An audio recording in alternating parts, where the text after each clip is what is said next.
শহীদি মরণ যাদের নসিব হয়ে যায় তারা চিরঞ্জীব হয়ে যায়, চিরজীবী হয়ে যায়। এ কারণে শহীদি মওত কি ইসলামের পরিভাষায় বলে আফজাল মওত, সর্বোত্তম মওত। কেউ যদি শহীদ হয়ে যায় তাহলে সে আফজাল মাইত হয়ে যায়। ফিলিস্তিনে যারা শহীদ হইতেছে, আমাদের বাংলাদেশের সংসদে তাদের জন্য নিন্দা প্রস্তাবনা হয়েছে। যারা জুলুম করতেছে তাদের জন্য নিন্দা প্রস্তাবনা হয়েছে। যদি বাংলাদেশ সরকার বলে শুধু নিন্দা না, যাও মুসলিম ভাইদের পাশে দাঁড়াও, মসজিদুল আকসাকে বাঁচাও, মসজিদুল আকসার দরজা বন্ধ হইতে দিবা না, যাও তোমাদেরকে ফ্লাইট খুলে দিলাম, তাইলে যারা ইসলামের জন্য চলে যাবে, ফিলিস্তিন যাবে, আর মসজিদুল আকসা আজাদ করবে, মুসলিম নির্যাতিত ভাইদের পাশে যারা দাঁড়ায় যাবে, আল্লাহর জন্য যারা জীবন দান করবে, যদি এমন কেউ জীবন দেয় তাহলে সে শহীদ হয়ে যাবে। সুতরাং যদি ফিলিস্তিন যাইতে সুযোগ আসে, যাইতে রাজি না ইনশাআল্লাহ। কারণ এই মৃত্যুটা আফজাল মৃত্যু, এই মৃত্যুটা আফজাল মৃত্যু।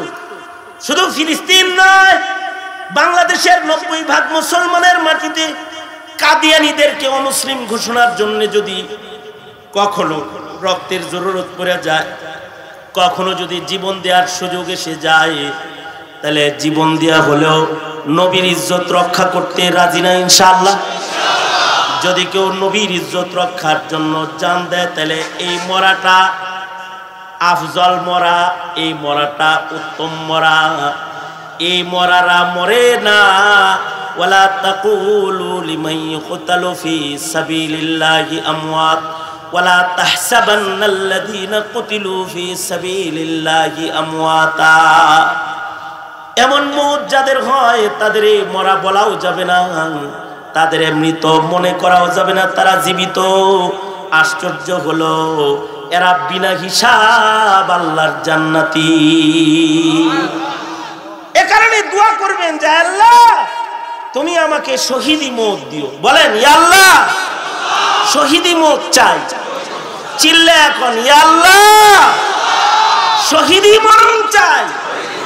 কারণ শহীদি মরণ হইলে কারণ আমল যদি কম হয় তাও জান্নাতি। আল্লাহর রাসূল এক শহীদ সম্পর্কে বলেছেন, মা সামা ওয়া মা সাল্লা, এক ওয়াক্ত নামাজও পড়ে নাই, একটা রোজাও রাখে নাই, কিন্তু বিনা হিসাব জান্নাতে গেছে। ফেরেশতারা টাইনা জান্নাতে ঢুকায় দিচ্ছে।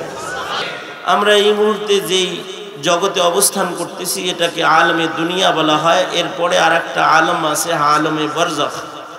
এরপরে আরেকটা আলম আছে, যে আলমটার নাম আলমে আখিরাত। আলমে দুনিয়াতেও আমরা মুসাফির, আলমে আখিরাতেও আমরা মুসাফির, অস্থায়ী। স্থায়ী হলো আলমে আখিরাত, ওয়াল আখিরাতু খায়রু ওয়া আবকা। ওইটা হলো স্থায়ী, ওইটা চিরস্থায়ী।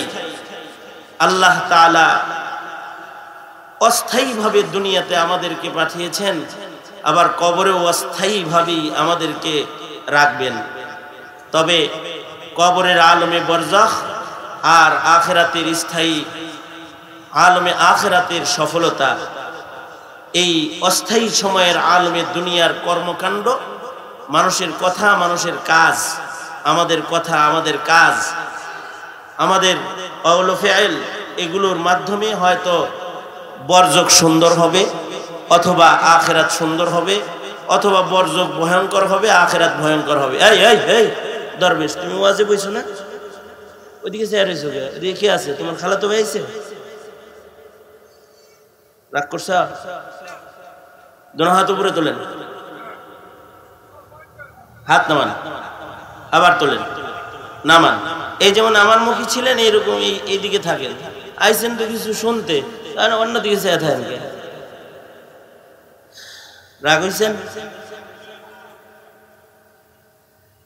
তো মুহতারাম হাজিরিন, আমি আমার কথাটা আবার রিপিট করি।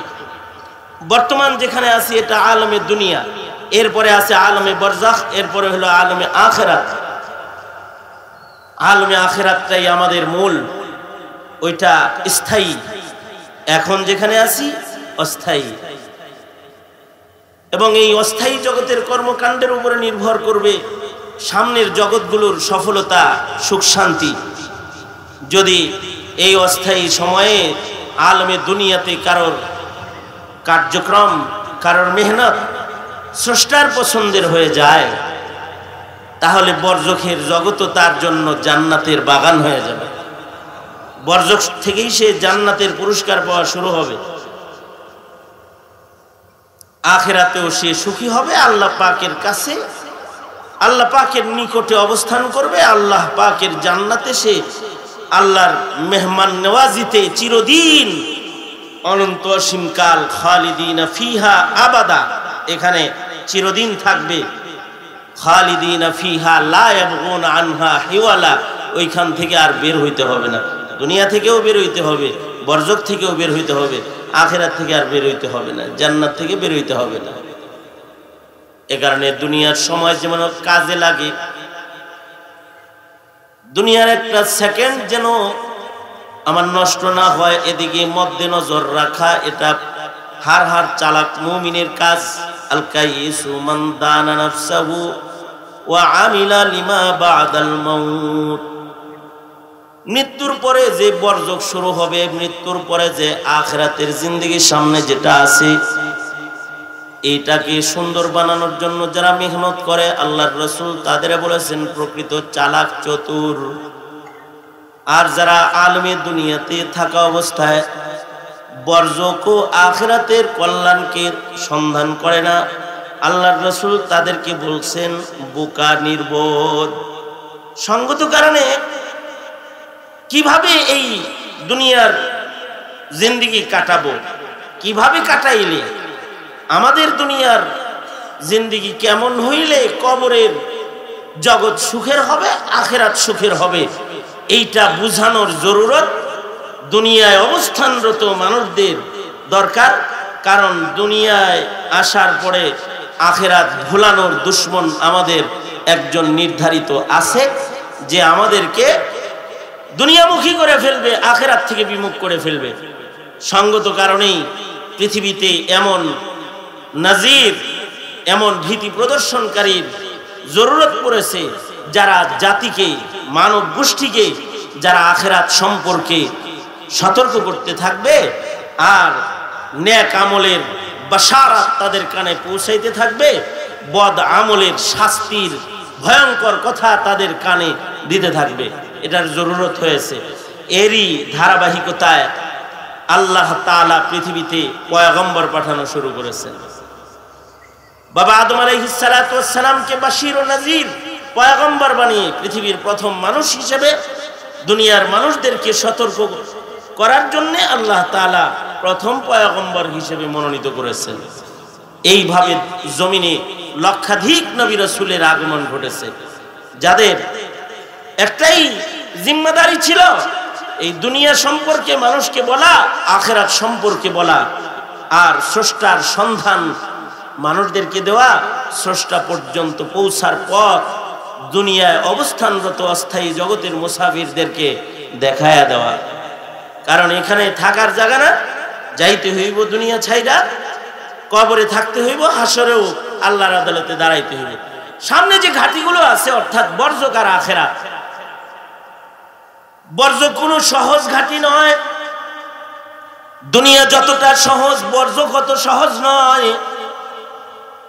বরজখ সম্পর্কে আল্লাহর রাসূল বলেন, বরজখের জগৎ কারোর জন্য জান্নাতের মেহমান নওয়াজি হবে, আবার কাউকে বরজখের ভেতরে দোজখের আগুন ভোগ করতে হবে।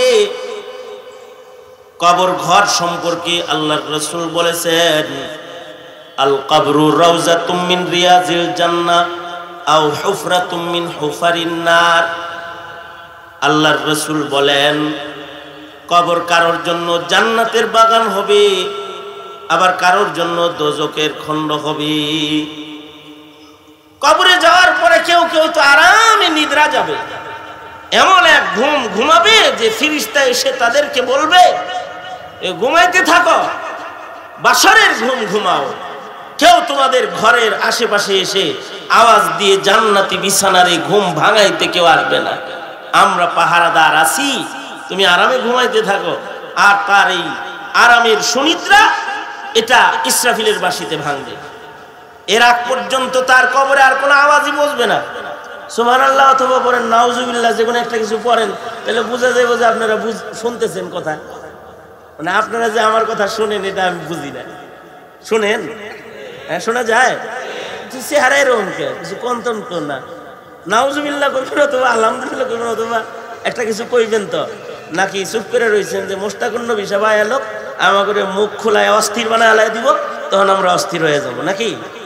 এর আগ পর্যন্ত বুবারকের গ্রুপ কথা কন, আমাদের সাথেও কথা বলেন। তো এই যে জগতে যাইবেন, এই যে জগতে যে শুইবেন, আখিরাতে যেন জান্নাতের নিদ্রা হয়। কারণ ফেরেশতারা কারোর জন্য এসে কবরে জান্নাতের সুখবর দিবে আর বলবে তুমি ঘুমাও আর আমি নিদ্রা যাও, তোমার ঘুম কেউ ভাঙাবে না। কারোর কবরে ফেরেশতারা এসে জান্নাত পর্যন্ত খিড়কি খুলে দিবে, জান্নাতের সুবাতাস কবরের ভেতরে বইবে। কারোর কবরের হালত এত ভালো, কবর থেকে বেরোয় আসে, সে বেরোয় আসে কিন্তু মানুষ তার সম্পর্কে খবর রাখে না। কারণ মানুষ আছে আলমে দুনিয়াতে, সে আছে আলমে বরজখে। কবর থেকে বেরোয় এসে কাবার তওয়াফ কেউ করে। ইনদাল বুখারী, ইমাম বুখারী সমর্থন করেছেন। কেউ আছে কবরের ভেতরে কোরআন শরীফের তিলাওয়াত করে। ইনদাত তিরমিজি। কেউ বলেন কবরে যাদের সুখকর জীবন হয় তাদের কবরে আজান হয়। এখানে যেমন এশার আজান হয়েছে, এশার জামাত হয়েছে, কবরে আজান দেয়, কবরে ইকামত হয়, নামাজের জামাত হয়। ইমদাদ দারিমি। কারোর জন্য কবর এমন সুন্দর হয়, যেমন নবীদের জন্য কবর বড় সুন্দর। আল্লাহর রাসূল বলেন নবীরা সবাই কবরে জিন্দা। ইউসাল্লুনা ফি কবরিহিম, সব নবীগণ কবরের ভেতরে নামাজ পড়ে, কবরের ভিতরে নামাজ পড়ে। কিছু মাইয়িত আছে কবরে 3 বেলা খাওয়ান খায়, যতবার চায় ততবার খাওয়ান পায়। সরবরাহ হয় খাওয়ান, সরবরাহ হয় আল্লাহর জান্নাত থেকে। কিছু মাইয়িতের কবরে রিজিক পৌঁছে যায়, তারা খানাও খায়। কিছু মানুষের কবর জগৎ বড় সুন্দর হয়। আবার রাসূল ভয়ঙ্কর বাণী শোনায়েছেন, যদি কারোর বদ আমল আলমে দুনিয়াতে হয় তাহলে কবর কারোর জন্য খুব খারাপ হয়। এত খারাপ কবর হয় যে কবরের 2 পাশের মাটি তাদের চাপ দেয়, কবর তাদের জন্য সংকীর্ণ হয়ে যায়। কারোর কবরে আগুন ধরায় দেওয়া হয়, আগুন জ্বলতে থাকে, দাও আগুন জ্বলে। আল্লাহর রাসূল বলেছেন কারোর কবরে, যাদের কবরগুলো দোজকের খণ্ড, তাদের কবরে আগুনের গর্জন এত বিকট আর এত ভয়ঙ্কর। আল্লাহ তাআলা যদি দোজকের খণ্ড, কবরগুলার কপাট আর জানালা খুইলা যদি আগুনের দৃশ্যটা একবার যদি আল্লাহ তাআলা কবরের আগুন যদি দুনিয়াবাসীকে দেখায় দিত, তাহলে সাকালাইনে ইনসু জিনের ভেতরে কোনো একজন ফর্দ এমন পাওয়া যাইত না যারা আল্লাহর নাফরমানি করবে, একজনও পাওয়া যাইত না। এত ভয়ঙ্কর এক আগুন কারোর কবরে আছে। আবার আল্লাহর রাসূল বলেছেন কারোর কবরে বিষধর সাপ প্রবেশ করে, কারোর কবরের ভেতরে বিচ্ছু প্রবেশ করে। ভয়ঙ্কর সাপ আছে, এত বড় সাপ আছে, যেই সাপগুলার মুখের বিষ এত বিষাক্ত যে এইটা যদি খালি জমিনের উপরে মাথা উঠায় শ্বাস ছাড়ত, তাইলে জমিনের উপরের আবহাওয়া সব বিষাক্ত হয়ে যেত। এত বিষাক্ত সাপ কবরের ভিতরে আছে। তো এই কবর জগৎ যেন কারোর অসুন্দর না হয়, এর জন্য তো তাকে দিক নির্দেশনা দেওয়ার জরুরত আছে। এই দিক নির্দেশনা কারা দিবে? যুগে যুগে আল্লাহ তাআলা নবী রাসূল দিয়ে জাতিকে এই বরজখের আযাব থেকে বাঁচার পথ দেখাইছেন। হাসরের ময়দানে বড় ভয়ঙ্কর। হাসরের হালাত কেমন হবে? যে আধা হাত উপরে সূর্য থাকবে, আল্লাহ তাআলা কাহার আর জালাল আকৃতি নিয়ে ময়দানে মাহশারে বসে যাবেন। আল্লাহ তাআলার জালাল দেখি সব মানুষগুলো আল্লাহর আদালতে কেমনে দাঁড়াইব, এগুলো মানুষকে জানানোর জরুরত পড়েছে। এই দুনিয়ায় খুব আরামে আছো, এই আরাম কিন্তু আরাম মনে করো না। এই আরাম আরাম না, আসল আরাম হলো কবরে, আসল আরাম হাসরে। যদি এটা গঠন করে যাইতে পারো, আর যদি দুনিয়ার আরাম করে যাও আর আখিরাতের জান্নাতের আরাম তুমি না চাও, মেহনত না করো, তাহলে মনে করো না যে কল্পনা করবা আর জান্নাতের মালিক হয়ে যাইবা। हर गफलत ये तेरी, ख्वाजा अजीजुल हसन मज्जूब बोलते हैं, हर गफलत ये तेरी हस्ती नहीं, देखे जन्नत इस कदर सस्ती नहीं, राह गुजर दुनिया ये बस्ती नहीं, जाए आयशो इशरतो मस्ती नहीं। অনেকে বলে যে দুনিয়াটা মস্ত বড়, খাও দাও ফুর্তি করো। না, দুনিয়া মস্ত বড়, খাও দাও ফুর্তি করো এমন জায়গা দুনিয়া না। আলমী দুনিয়াটা হলো মেহনতের জায়গা, মাজরাতুল আখিরা। খাও দাও মস্তি ফুর্তির জায়গা তো জান্নাত। সেখানে মুমিন খাও দাও ফুর্তি মস্তি যা আছে সব করবে। মা তাশতাহি আনফুসুকুম ওয়ালাকুম ফিহা মা তাদউন নুজুলাম মিন গফুরির রহিম। রহমানের মেহমান নওয়াজি সেখানে হবে। যা কল্পনা করবে তাও তাকে দেওয়া হবে। হৃদয় কল্পনা করবে, দস্তরখান হাজির হবে। আল্লাহু আকবার কাবীরা। হাদিসে দৃষ্টান্ত আছে, উপরে পাখি উড়ে যাইতেছে, কল্পনা করবে যদি কাবাব হয়ে সামনে আইতো তো কাবাব হয়ে সামনে এসে যাবে। এরকম মেহমান নওয়াজি জান্নাতের ভেতরে আখিরাতি বান্দার জন্য অপেক্ষা করতেছে। এই মেহমান নওয়াজি গ্রহণ করবে কি শুধু আশা কইরা? শুধু আশা রাখবে হ্যাঁ আল্লাহ আমারে জান্নাত দিবে না, কাকে দিবে, এই আশা করে এই জান্নাতের মালিক হয়ে যাবে? না, জান্নাত কামায়ের জন্য তো কিছু মেহনত করতে হবে। এই মেহনত তো জাতিকে শিখাইতে হবে। এই মেহনত জাতিকে শিখানোর জন্য নবী রাসূল আসছেন। তবে কিয়ামত পর্যন্ত আমাদের নবীর পরে আর কোন নবী রাসূল আসবে না। জাতিকে এই দোজখের কথা, হাসরের কথা, কবরের কথা বলার একটা কাফেলা লাগবে। তারা হলো উলামায়ে কেরাম, যারা জাতিকে নবীদের নিয়ামত তারা আদায় করে জাতিকে আখিরাত সম্পর্কে সতর্ক করতে থাকবে আর উত্তম আমলের সন্ধান তাদেরকে দিতে থাকবে। উলামায়ে দ্বীন কিয়ামত পর্যন্ত এই পথ দেখাইতে থাকবে। উলামায়ে দ্বীন সিরাতে মুস্তাকিম দেখাইতে থাকবে, যেই পথে চললে পরে নিরাপদে জান্নাতে যাওয়া যাবে, নিরাপদে আল্লাহর মেহমান নওয়াজির দস্তরখানে পৌঁছে যাওয়া যাবে। এই রাহনুমাই উলামা হযরতগণ, এই উম্মতের একটি কাফেলা মানুষের দ্বারে দ্বারে ঘুরে ঘুরেও মুবাল্লিগিন হয়ে হয়ে তারা মানুষকে এই তাবলীগ করতে থাকবে। আর এই দাওয়াত, এই নসিহত জাতির কানে পৌঁছতে থাকবে। এটা মিল্লাতের একটি ধারাবাহিক আমল। ওই আমলের একটা পার্ট হলো ওয়াজ মাহফিল, যেখানে মানুষদেরকে এই দিক নির্দেশনা প্রদান করা হয়। পক্ষান্তরে আমাদের দেশে আখিরাত সম্পর্কে মানুষদেরকে অনীহা সৃষ্টি করার জন্য, আল্লাহর ভয়ে ভীতি যেন তাদের হৃদয়ে না আসে, এর থেকে সরানোর জন্য তো নাস্তিক মুরতাদদের বিরাট গোষ্ঠী দেশ জুড়ে কাজ করতেছে। কলমের মাধ্যমে, জবানের মাধ্যমে, কথার মাধ্যমে তারা জাতিকে দ্বীনহীনতা, ঈমানহীনতার দিকে মানুষকে ফেলে দেওয়ার জন্য, মুসলমানদের জামাতকে ঠেলে দেওয়ার জন্য তারা মেহনত করতেছে। এমনকি শুধু মুখের মেহনত না, এই মেহনত এখন হাতে শুরু হয়েছে। একটা সময় গেছে কেউ কেউ মুখে মুখে আখিরাতের বিপক্ষে কথা বলতো, খাতমে নবুয়তের বিপক্ষে কথা বলতো।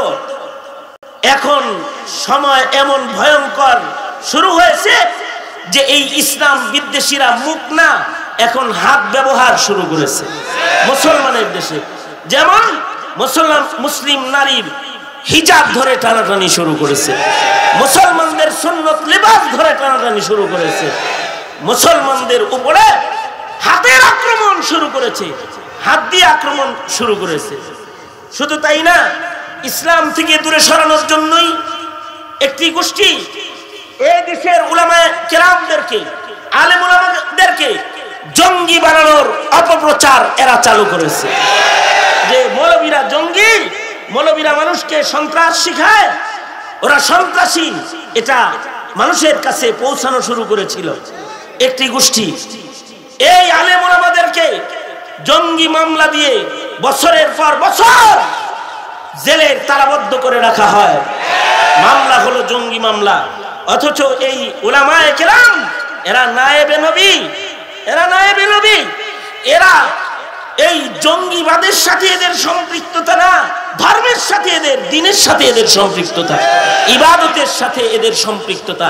হ্যাঁ, কখনো কখনো তাদের জবান খুলে যায়, যখন দ্বীনের উপরে আক্রমণ এসে যায় তখন নবীদের প্রতিনিধি হিসাবে তারা তাদের মুখ খুলে ফেলে, ইসলামের জন্য, কোরআনের জন্য, দ্বীনের জন্য, মুসলিম মিল্লাতের জন্য। এটাই তাদের অপরাধ। এই অপরাধের কারণে কাউকে কাউকে জেলে মৃত্যুবরণ করতে হয়, এই অপরাধের কারণে কাউকে কাউকে জেলের ভেতরে পচে ধুকে ধুকে মরতে হয়। এই কারণে এটা হলো জাতিকে দ্বীন শূন্য করার চক্রান্ত। যদি এই মুসলিম জাতি, ইমানদারেরা যদি কবর হাসর সম্পর্কে না জানে, তাহলে তাদের জিন্দেগির আমাল পরিবর্তন হবে না, তাদের ভেতরে তাকওয়াল্লাহ আসবে না, আখিরাত সম্পর্কে তাদেরকে বর্ণনা না করা হইলে তারা বুঝবে না। এ কারণে সরওয়ারে দু আলম বলেছেন, বাল্লিগু আন্নি ওয়ালাউ আয়া, আমার কাছ থেকে একটি কথা হলেও আমার উম্মতের মুসলমানদেরকে পৌঁছায় দাও, একটি কথা হলেও পৌঁছায় দাও, একটি কথার মাধ্যমে হলেও তাদেরকে আখিরাতমুখী করে ফেলাও, আখিরাতের দিকে তাদেরকে দাওয়াত দাও। এই উম্মতের একটা জিম্মাদারি এটা, যে দাওয়াত, যে উম্মত নিজেরা নিজেদের ভেতরে দাওয়াতি কাজ করবে। লোকেরা বসে থাকবে, একজন দাওয়াতি কথা বলবে, এটা এই উম্মতের একটা গুরুত্বপূর্ণ মেহনত। মাহফিলগুলোর ভেতরেও দাওয়াত হয়, এ কারণে মাহফিলে হাজার হাজার লোকজন এসে বসে যায়, একজনে কথা কয় তো সবাই দাওয়াতে শামিল হয়। আর জাতিকে দিক নির্দেশনা দেওয়া হয় যে জান্নাত এই দিকে, জান্নাত এই পথে, এই পথে চললে জান্নাত, এই পথে চললে কিন্তু জাহান্নাম। সিরাতে মুস্তাকিম তাদেরকে দেখায় দেওয়া হয়, কাদের মতো চলাফেরা করলে আল্লাহ পাবে, কাদের মতো চলাফেরা করলে পরে আল্লাহ থেকে, জান্নাত থেকে বঞ্চিত হয়ে যাবে। তামবিহ করা হয়, সতর্ক করা হয়। এই সতর্কীকরণটা এটা এই উম্মতের গুরুত্বপূর্ণ একটি ইবাদত। আমাদেরকে তো জান্নাতে পৌঁছতে হবে, যাইতে হবে আল্লাহর কাছে। কেমনি জান্নাতে যাব? হিসাব দিয়ে তো জান্নাতে যাওয়ার কায়দা আমাদের নাই, আমাদের না, কারোরই হিসাব দিয়ে আল্লাহর জান্নাতে যাওয়ার কায়দা নাই। আল্লাহর রাসূল বলেছেন, মান হুসিবা উযিবা, যারা হিসাবের কাজ করায় হাসরের মাঠে দাঁড়ায় যাবে আল্লাহর আদালতে, আল্লাহর ওই জালালের সামনে হিসাব দিতে যায়, হিসাব দিয়ে কেউ জান্নাতে যাবে এটা মুশকিল হয়ে যাবে, যে পাকড়াও হয়ে যাবে হিসাবের জন্য, সে দোজখে পড়ে যাবে। মান হুসিবা উযিবা। তাইলে এমন একটি রাস্তার আবিষ্কার জরুরত, যে রাস্তায় চলে বিনা হিসাব জান্নাতে যাওয়া যাবে। কারণ হিসাব দিয়ে জান্নাত কামাই করা আমাদের মতো দুর্বল ইমানদারদের জন্য সম্ভব নয়। ময়দানে মাহশারে কিছু মানুষ বিনা হিসাব আল্লাহর জান্নাতে যাবে, যারা মুনআম আলাইহিদের লিস্ট আল্লাহ তাআলা বর্ণনা করেছেন, আমি আয়াতে কারিমা পড়েছি, যারা বিনা হিসাব আল্লাহর জান্নাতে যাবে। বিনা হিসাব যারা আল্লাহর জান্নাতে যাবে তাদের ভেতরে এক নাম্বার বিনা হিসাব জান্নাতি কাফেলা, যাদের হিসাব নিকাশ নাই, তারা হলো নবীগণ। নবীরা বিনা হিসাব জান্নাতে চলে যাবে। নবী তো হওয়ার সুযোগ নাই, নবীরা বিনা হিসাব জান্নাতে যাবে তাই বলে মির্জা গোলাম আহমদ কাদিয়ানীর মতো কথা বলার সুযোগ নাই যে আমি নবী অথবা আমি নবী হব, এটা বলারও সুযোগ নাই। কারণ নবী আগমনের সিলসিলা আমার নবীর আগমনের মাধ্যমে শেষ হয়ে গেছে। আল্লাহর রাসূল বলেন, আনা খাতামুন নবিয়্যিন আনাল আকিব, আমি শেষ নবী, আমার পরে কিয়ামত পর্যন্ত আর কোনো নবী নাই। কেউ যদি কিয়ামত পর্যন্ত আমাদের নবীর পরে নবুয়তের দাওয়া করে তাহলে সে কাফের। আওয়াজ করে বলেন। এ কারণেই কাদিয়ানীরা কাফের। যারা ভণ্ড নবীকে নবী মনে করবে তারাও কাফের। ভণ্ড নবীর গোষ্ঠীকে যারা কাফের বলবে না, শাইখুল ইসলাম বলেন ওরাও কাফের। এটা হাটহাজারীর হযরতের শেষ ফতোয়া যে এই ভণ্ডের দল কাদিয়ানী গোষ্ঠীকে যারা কাফের বলবে না এরাও কাফের। কারণ একটা মুমিনের হৃদয়ে ইয়াকিন আর বিশ্বাস হতে হবে সর্বোচ্চ জায়গায় এটা যে আমার নবী শেষ নবী। বলেন আমার নবী, জোরে বলেন আমার নবী। আমার নবীর পরে আর নবী নাই, আমার নবী শেষ নবী। নবী হওয়ার তো সুযোগ নাই। তবে বিনা হিসাব জান্নাতীদের আরো কিছু লাইন আছে, এদের নাম লেখানোর সুযোগ আছে। যেমন সিদ্দিক হওয়ার সুযোগ আছে।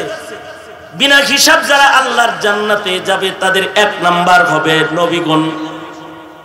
দ্বিতীয় নাম্বার বিনা হিসাব যারা আল্লাহর জান্নাতে যাবে তারা হলো সিদ্দিকীন। সিদ্দিকগণ বিনা হিসাব আল্লাহর জান্নাতে যাবে। তিন নাম্বার যারা বিনা হিসাব জান্নাতে যাবে তারা হলো শুহাদা, শহীদগণ, যারা আল্লাহর জন্য, আল্লাহর দ্বীনের জন্য, ঈমানের জন্য, ইসলামের জন্য যারা জীবন দানকারী শুহাদা, এরা বিনা হিসাব জান্নাতি। ফিলিস্তিনের শহীদরা বিনা হিসাব জান্নাতি, শাপলা চত্বরের শহীদরা বিনা হিসাব জান্নাতি, পঞ্চগড়ের শহীদরা বিনা হিসাব জান্নাতি, ভোলা হাটহাজারীর শহীদরা বিনা হিসাব জান্নাতি, ব্রাহ্মণবাড়িয়ার শহীদরা বিনা হিসাব জান্নাতি। কারণ এরা চেয়ারের জন্য শহীদ হয় নাই, এরা জান দিয়েছে ইসলামের জন্য, জান দিয়েছে নবীর ইজ্জতের জন্য, জান দিয়েছে দ্বীনের জন্য। দ্বীনের জন্য যাদের জান বিতরণ হয় শহীদ, এরা বিনা হিসাব আল্লাহর জান্নাতি। বিনা হিসাব এরা আল্লাহর জান্নাতে যাবে। এবং সালেহীন যারা, এরাও বিনা হিসাব আল্লাহর জান্নাতে যাবে। অর্থাৎ যারা ওলি হয়ে যাবে, আল্লাহ ওয়ালা হয়ে যাবে, লা খাউফুন আলাইহিম ওয়ালা হুম ইয়াহজানুন, তাদের কোনো ভয় নাই, তাদের কোনো চিন্তা নাই, বিনা হিসাব জান্নাতে চলে যাবে। আল্লাহু আকবার বলেন। এরা বিনা হিসাব জান্নাতে যাবে। সিদ্দিক হওয়ার জন্য যদি কেউ চেষ্টা করে তাহলে কি কি কোয়ালিটি আসলে সিদ্দিক হওয়া যায়?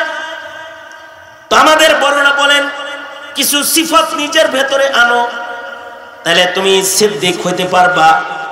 যে সকল সিফাতের মাধ্যমে সিদ্দিক হওয়া যায় তার ভেতরে একটা সিফাত হলো হুয়া সিদ্দিকুল্লাযী লা ইউখালিফু যাহিরুহু আন বাতিনিহি। সিদ্দিক হলো তারা যাদের ভেতর বাহির বরাবর হয়ে যাবে, ভেতর বাহির এক রং হয়ে যাবে। অর্থাৎ ভেতরেও আছে ঈমান, বাইরেও আছে ঈমান, ভেতরেও আছে ইসলাম, তার বাহিরও সজ্জিত ইসলাম, তার ভেতরে আছে তাকওয়াল্লাহ, তার কথা, তার কাজ, তার চলাফেরা, তার আমল সব কিছুর ভেতরে আছে তাকওয়াল্লাহ। হুয়া সিদ্দিকুল্লাযী লা ইউখালিফু কাওলুহু আন ফি'লিহি। যাদের কথা কাজ এক হয়ে যাবে, বলবে যেমন করবে তেমন, এমন যারা হবে তারা সিদ্দিক হয়ে যাবে। এমন যারা হবে তারা সিদ্দিক হয়ে যাবে। মুখের কথা এবং কাজ তাদের এক, তাদের ভেতর বাহির এক। অনেকে আছে ভিতরে ঈমান রাখে কিন্তু দেখলে বোঝা যায় না এটা কি ইহুদি পশ্চিমাদের সন্তান নাকি মুসলমানের সন্তান, দেখলে চেনা যায় না। তার কাজ কাম দেখলেও বোঝা যায় না, খায় বানাতে খায়, পেশাব করে, দাঁড়ায় পেশাব করে, টাকনুর নিচে কাপড় পরে হাঁটা চলা করে, এমন ভাবে সে নিজেকে চালায় কেমন যেন সে পশ্চিমাদের পূর্ণ অনুসারী হয়ে গেছে। তার ভেতরে সুন্নত নাই, তার ভেতরে সুন্নতের ইত্তিবা নাই, তার ভেতরে ইহুদিয়াত নাসরানিয়াত ঢুকে পড়েছে। তাহলে সে বিনা হিসাব জান্নাতি হইতে পারবে না। বিনা হিসাব জান্নাতির দপ্তরে যদি নিজের নাম কেউ লেখাইতে চায় তাহলে তাকে ভেতর বাহির বরাবর করে ফেলতে হবে। সিদ্দিকুল্লাযী লা ইউখালিফু যাহিরুহু আন বাতিনিহি, তারা সিদ্দিক যারা ভেতর বাহির বরাবর করে ফেলবে, ভেতরেও ইসলাম বাইরেও ইসলাম, ভেতরেও তাকওয়া বাইরেও তাকওয়া।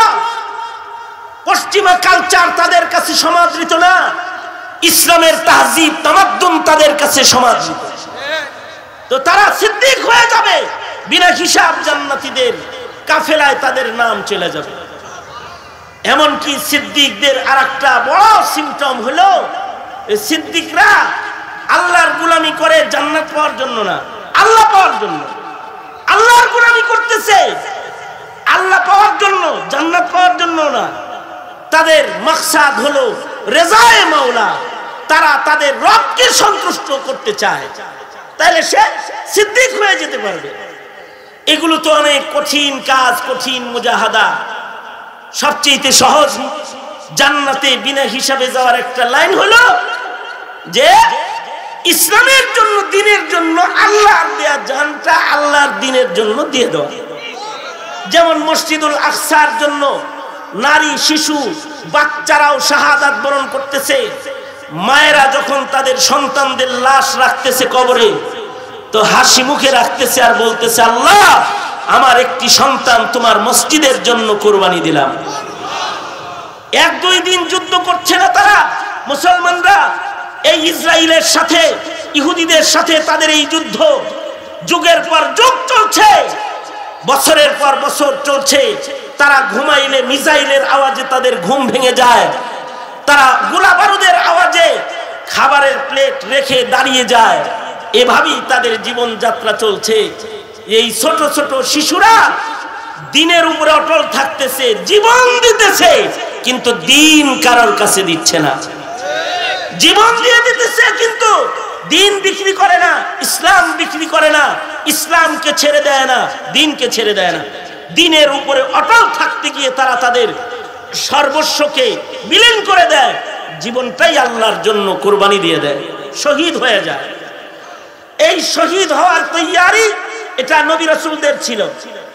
নবীজি তো বলতেন, যদি এমন হতো যে আমি বারবার শহীদ হইতেছি, বারবার জিন্দা হইতাম, বারবার যদি শহীদ হইতাম, সুম্মা উহিয়া সুম্মা উকতাল সুম্মা উহিয়া সুম্মা উকতাল, তাইলে না ভালো হইতো। কারণ কি?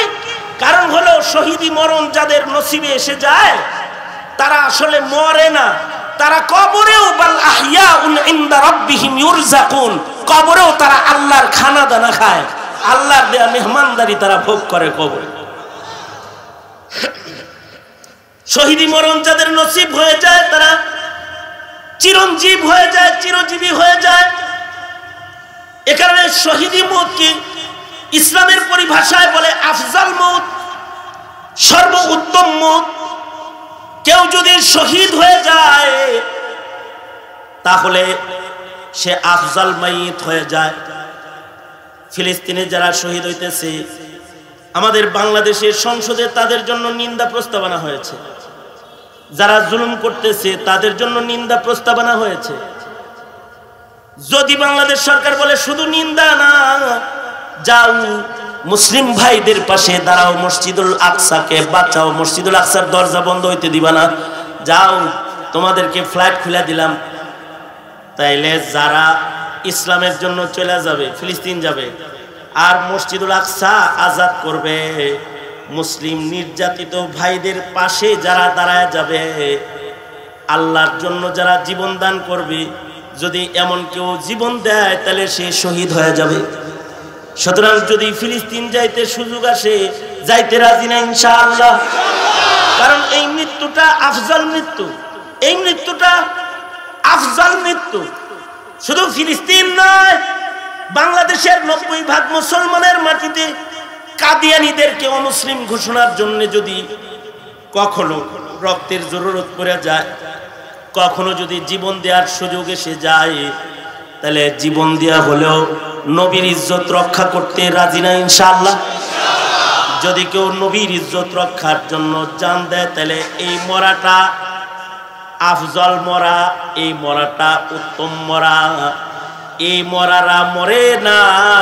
ওয়ালা তাকুলু লিমান ইউকতালু ফি সাবিলিল্লাহি আমওয়াত ওয়ালা তাহসাবান্নাল্লাযীনা কুতিলু ফি সাবিলিল্লাহি আমওয়াতা। এমন মৌত যাদের হয় তাদের এই মরা বলাও যাবে না, তাদের মৃত মনে করাও যাবে না, তারা জীবিত। আশ্চর্য হলো, এরা বিনা হিসাব আল্লাহর জান্নাতি। এ কারণে দোয়া করবেন যে আল্লাহ তুমি আমাকে শহীদি মওত দিও। বলেন ইয়া আল্লাহ শহীদি মওত চাই। চিল্লে এখন ইয়া আল্লাহ শহীদি মরণ চাই। কারণ শহীদি মরণ হইলে কারণ আমল যদি কম হয় তাও জান্নাতি। আল্লাহর রাসূল এক শহীদ সম্পর্কে বলেছেন, মা সামা ওয়া মা সাল্লা, এক ওয়াক্ত নামাজও পড়ে নাই, একটা রোজাও রাখে নাই, কিন্তু বিনা হিসাব জান্নাতে গেছে। ফেরেশতারা টাইনা জান্নাতে ঢুকাই দিচ্ছে, বিনা হিসাব জান্নাতি। তাইলে নবী হওয়া যাবে না, সিদ্দিক হওয়ার সুযোগ আছে। সিদ্দিক হওয়া বড় কঠিন প্রসেস। এই জায়গায় সবাই যেতে পারে না। নবী যেমন ইচ্ছা করলে হওয়া যাবে না, সিদ্দিক আবার এরকম না, ইচ্ছা করলে হওয়া যাবে, কিন্তু বড় কঠিন। সিদ্দিকের মাকাম বড় কঠিন, কিন্তু শহীদ হওয়া সহজ। ভ্যান গাড়িওয়ালাও শহীদ হইতে পারে, রিকশাওয়ালাও শহীদ হইতে পারে, সামান্য আমল আছে সেও শহীদ হয়ে যেতে পারে। শহীদ হওয়া সহজ। দিনের জন্য, ইসলামের জন্য, মুক্তির জন্য, স্বাধীনতার জন্য, মুসলমানের স্বাধীন সার্বভৌম জিন্দেগিকে রক্ষা করার জন্য যদি কেউ জীবন দেয়, তাহলে শহীদ। শহীদ বিনা হিসাব জান্নাতে চলে যাবে, বিনা হিসাব জান্নাতে চলে যাবে। এমনকি শহীদরা মরার পরে শহীদরা কথা কয়, শহীদরা মরার পরে নড়াচড়া করে। টিপু সুলতান মরার পরে শহীদি মওত হয়েছে, মৃত্যুর পরে তরবারি ধরে রাখছে, ছাড়ে না সুলতান টিপু। হযরত আব্দুল্লাহ ইবনে জুবাইর শহীদ হওয়ার পরে কথা বলছে। শহীদ হওয়ার পরে ওনাকে হাজ্জাজ ইবনে ইউসুফ যায় কয় তোমারে কে মারলো? তো আব্দুল্লাহ ইবনে জুবাইর বলে আনতা, তুমি মারছো। মরার পরে কথা কয়। ইসমাইল শহীদ রহমতুল্লাহি আলাইহি মৃত্যুর পরেও যুদ্ধ করেছে, গর্দান পইরা রইছে, গলা ছাড়া দেহ তরবারি লইয়া দুশমনের পিছনে পিছনে দৌড়ায়। মরার পরে দৌড়ায়, কথা কয়, শহীদি মওত। এটা তো সুযোগ সাপেক্ষ ব্যাপার। কখনো আজান আইসা গেলে তখন শামিল হইলে শহীদ হওয়া যায়। এটাও সব সময় রাস্তায় শহীদি মওত রেডি হয়ে থাকে না। শহীদি মওত নসিবে আসলে হওয়া যায়। এ কারণে দোয়া করে করে শহীদি মওত কবুল করাইতে হয়। হযরত ওমর যুদ্ধে না গিয়েও ঘরে বসেও শহীদি মওত কবুল করাইছেন হযরত ওমর দোয়া করতেন, আল্লাহুম্মা রযুকনি শাহাদাতান ফি সাবিলিক ওয়াজআল মাউতি ফি বালাদি রাসূলিক। ওগো আল্লাহ, তুমি আমাকে শহীদি মওত দান করো এবং তুমি আমাকে মদিনার ভিতরে মরণ দান করো। সাহাবীরা এই দোয়া শুনলে হাসতো যে যুদ্ধেও যাইব না, আবার শহীদ হইব, মদিনায়ও মরব, শহীদ হইব, দুইটা কেমনে সম্ভব? কবুল হইলে সম্ভব। হযরত ওমর ইমামতির মুসল্লায় দাঁড়ায় রয়েছে, দুশমনের ছুরির আঘাত হযরত ওমরের পেটের ভেতরে পড়েছে, খাদ্য থলি কেটে গেছে, নামাজ ছেড়ে দিয়ে হযরত ওমর বসে পড়েছে। আব্দুর রহমান বিন আউফ রাদিয়াল্লাহু আনহুকে ইমামতের মুসল্লায় দাঁড় করাইছে। ইমামতি কমপ্লিট হয়েছে, ফজরের নামাজ শেষ। হযরত ওমর অসুস্থ, পেটের খাদ্য থলি কাটতে গেছে।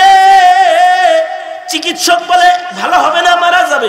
হযরত ওমর বললেন আলহামদুলিল্লাহ, দুশমনের আঘাতে আমার মৃত্যু হইতেছে, মৃত্যুটা শহীদি মওত।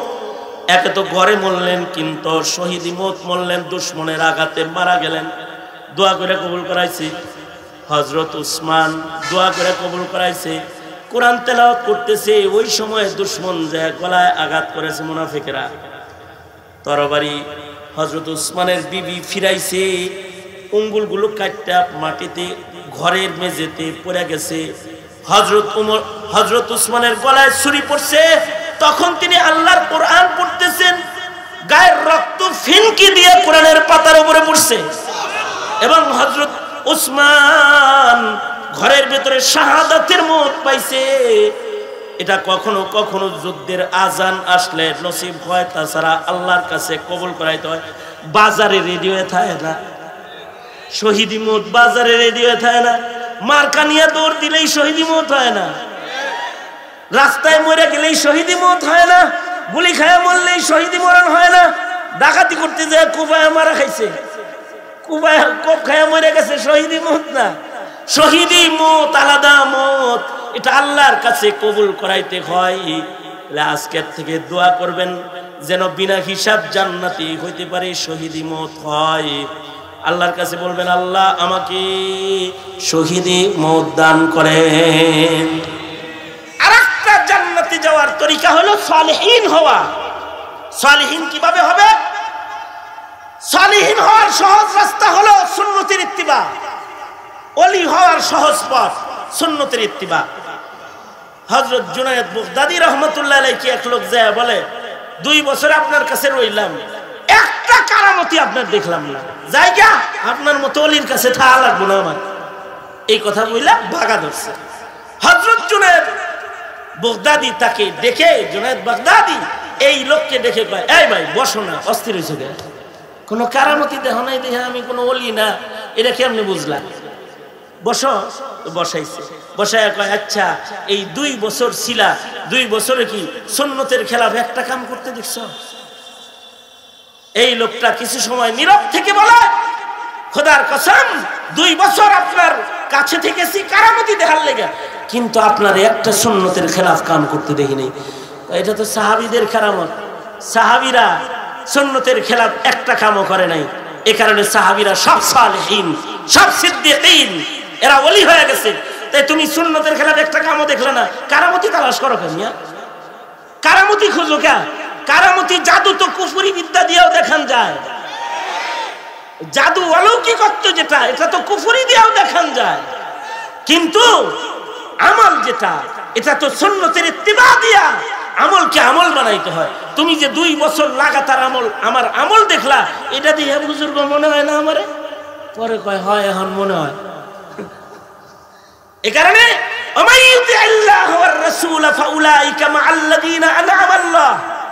পুরস্কার প্রাপ্ত বান্দাদের সাথে আল্লাহ তাদের জান্নাত দান করবেন যাদের ভেতরে সুন্নত আছে।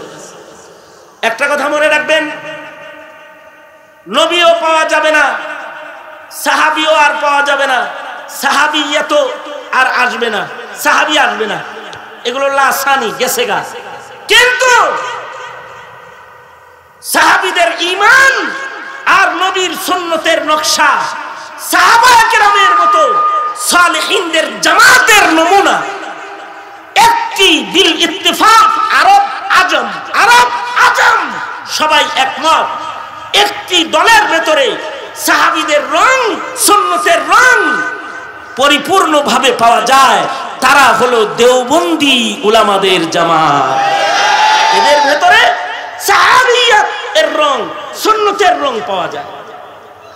আর এই দেওবন্দি উলামাদের জামাত গঠন করা হয় মাদ্রাসা থেকে। এ কারণেই প্রাচ্যের, পাশ্চাত্যের আর দেশের সব ইসলামের পরাশক্তি যারা আছে, সব মাদ্রাসার দুশমন, উলামাদের দুশমন। তারা সব মাদ্রাসার উপরে তাদের কুনজর। অথচ মাদ্রাসায় আছে কি? সাহাবীদের আমল, মাদ্রাসায় আছে নবীর সুন্নতের আমল। এই ধারাবাহিকতা বন্ধ যেদিন হয়ে যাবে, সেদিন সাহাবী রঙের মানুষ থাকবে না, সালেহীনদের জামাত বন্ধ হয়ে যাবে, আর কিয়ামত নিকটে চলে আসবে। এই জামাতকে জমিনে জারি রাখার জন্য দেওবন্দি নিসাবকে জিন্দা রাখার জরুরত রয়েছে। সেই দেওবন্দি নিসাবের একটি নিসাব হলো এই জামিয়া মাদানিয়া রওজাতুল উলুম। সুতরাং এই রওজাতুল উলুমের আলো এটা কি সচল থাকবে নাকি নিভে যাবে? এই জোরে আওয়াজ করে বলেন, সচল থাকবে না নিভে যাবে? সচল রাখতে এটার পাশে আপনারা আছেন তো ইনশাআল্লাহ? আছেন তো ইনশাআল্লাহ? জমিনে বাশির আর নাজির, নাস্তিক্যবাদ, কুফরি মতবাদ চিহ্নিত করার মানুষ জমিনে দরকার আছে না নাই? আছে। তাই এই মাদ্রাসার দরকার, এর সাথে আছেন ইনশাআল্লাহ? আমরণের সাথে থাকবেন ইনশাআল্লাহ? বলেন কারা কারা থাকবেন? দোনো হাত তোলেন, বলেন ইয়া আল্লাহ মওত পর্যন্ত উলামায়ে দেওবন্দের সাথে থাকবো। চিল্লায় আমি আসতে বলবো, আপনারা জোরে বলবেন। জোরে বলেন ইনশাআল্লাহ। এর চাইতে জোরে ইনশাআল্লাহ নাই আপনাদের অ্যাকাউন্টে? আরো জোরে আওয়াজ করে বলেন ইনশাআল্লাহ। শুধুভাবে কলবি ভাবে সাথে থাকবেন নাকি সামগ্রিক ভাবে জান মাল সব দিয়ে পাশে থাকবেন ইনশাআল্লাহ? বলেন সোজা করেন। তাইলে আপনাদের কাছ থেকে এই ভরপুর মজলিসে এই মাদ্রাসার জন্য একটি মালি সাদাকার নজরানা আপনারা রাখতে পারেন। এর জন্য একটু রুমাল ঢোকাবো আগে। আপনারা সোজা করেন, সোজা করেন, সোজা করেন। এমনি তো ঢুকাইবেন না সহজে, একটু ঢুকায় দেই পকেটে। মুট করেন, বিসমিল্লাহ বলে এবার পকেটে আসবেন। যার পকেটে যা আছে এগুলো থেকে বড় টাকাটা